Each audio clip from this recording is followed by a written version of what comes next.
Nagbigay kamakailan ng emosyonal na mensahe si Carlos Yulo, na kilala rin sa kanyang palayaw bilang Kaloy, sa lahat ng Pinoy, matapos niyang makuha ang kanyang ikalawang Olympic gold medal. Matatandaang napanalunan ni Kaloy ang kanyang unang Olympic gold sa men's floor exercise segment ng artistic gymnastics competition noong 2024 Paris Olympics. Ito rin ang unang beses na nanalo ang bansa ng medalya mula sa anumang gymnastics event sa isang Olympic competition. Sa oras na iyon, si Kaloy ay naghahanda para sa isa pang kaganapan, ang men's vault competition, kung saan siya rin ang naging contender para sa gintong medalya.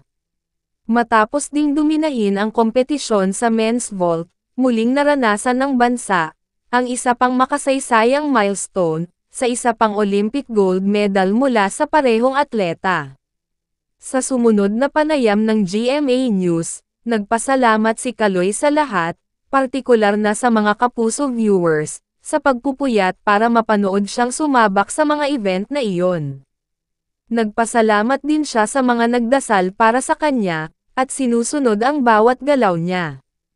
Gusto kong magpasalamat sa pagpupuyat ninyo, grabe po, sa pag-take ng time po mga kapuso na ipagdasal ako, panoorin, subaybayan, maraming salamat po sa inyong lahat, huwag tayong mawalan ng pag-asa, magpasalamat tayo sa Diyos kung anong meron tayo. God bless us all, and mag-ingat po tayong lahat, sabi ni Kaloy.